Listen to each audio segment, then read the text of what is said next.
In this video, we're going to talk about 5 things that you can do to improve your bike at no cost at all.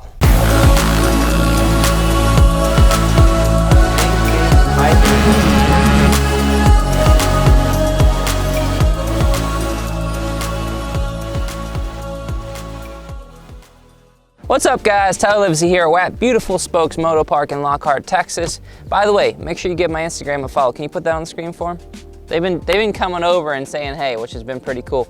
So what we're gonna do today is we know that motocross is an expensive sport, and we know that we all want the fancy parts and we all want the bike upgrades, but a lot of us can't afford those things. And the cool thing is there's a lot of improvements that you can do to your bike to make it ride better without spending any money at all. So we're gonna get right into them. So the first thing that we're going to talk about is your lever and bar placement. The reason why this is important is because if it's off, it's going to kink your body up and not let you get into proper position.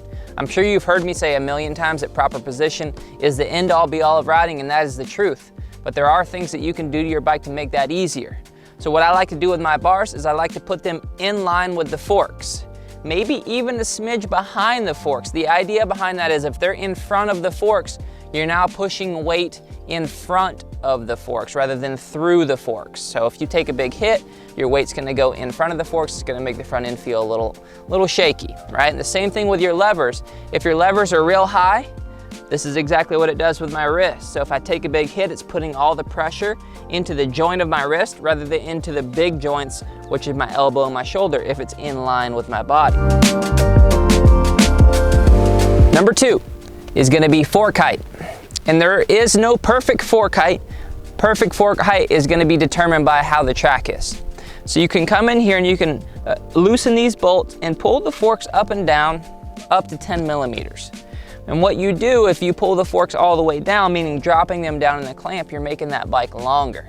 So if you're on a high speed track that has real long sweeping turns, the majority of the turns are that way, you're gonna benefit from dropping those forks down. The bike's gonna turn a lot better and feel more stable.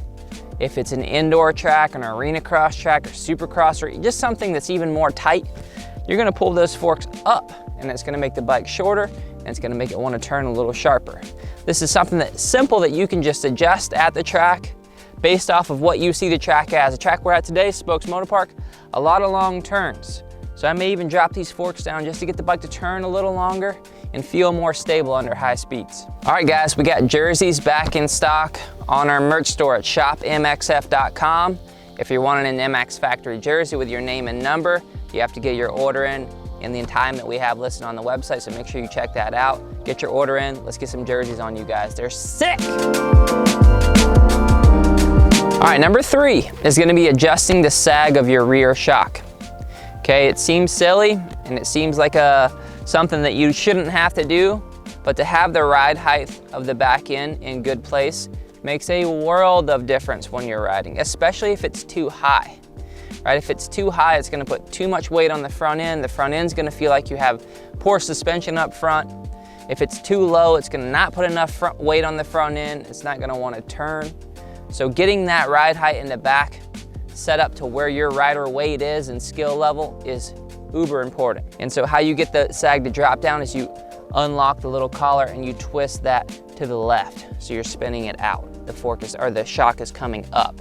If you want the ride height to be higher, you tighten that thing down and then the shock is gonna come up. Okay, it's not gonna let it sag down as much, right? It tightens. Every bike is a little different, so make sure that you're calling your local suspension tech and saying, hey, what ride height should I put on my whatever it is, and they'll guide you in the right direction. Number 4, this is simple guys, is gonna be tire pressure and compound. Okay, so those two work together. For instance, we're on a hard packed track today. When you see some videos of us riding out here today, you're gonna see that the ground's very hard and has some square edge bumps. So what I would do if it was just perfect scenario is I would put a hard packed tire on and lower the pressure. The reason you put a hard packed tire on and lower the pressure is because it's not gonna pinch a tube as easily as a soft tire, which I have a soft tire on, so I'm gonna raise the pressure a little bit to avoid pinching that tube. Okay, so the ideal way to get traction is a little less pressure. We wanna spread the rubber out on the ground, right? So we've gotta gauge what our track's like, and then we're gonna lower and raise our pressure according to what the track's like.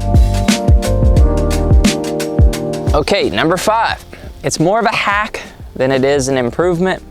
I didn't grow up with much money. I'm sure a lot of you can relate that buying tires for your bike is a hard thing to do. So what you could do to the back tire, if it's getting worn out, usually only the front edge, meaning the edge that's closest to the front of the bike, is getting round. So what we used to do back in the day is we used to take that tire off and just turn it around and wear out the back edge too. It's just a simple thing that you can do to improve the ride quality. Say you're going out for a weekend and you want the best traction you can get, but you don't have $100 to go spend on a tire, flip that thing around and you got a nice square edge and it'll last you 50% more time. Super stoked we can talk about improving the bike for free. Free is always good. We have plenty more free informational videos over here. Make sure you check those out to improve your riding. Don't forget to hit our Instagram up. It's at the MX Factory. Like, subscribe on this channel to help us move along. And if you can make small monthly donations, we greatly appreciate it at our patreon.com/themxfactory.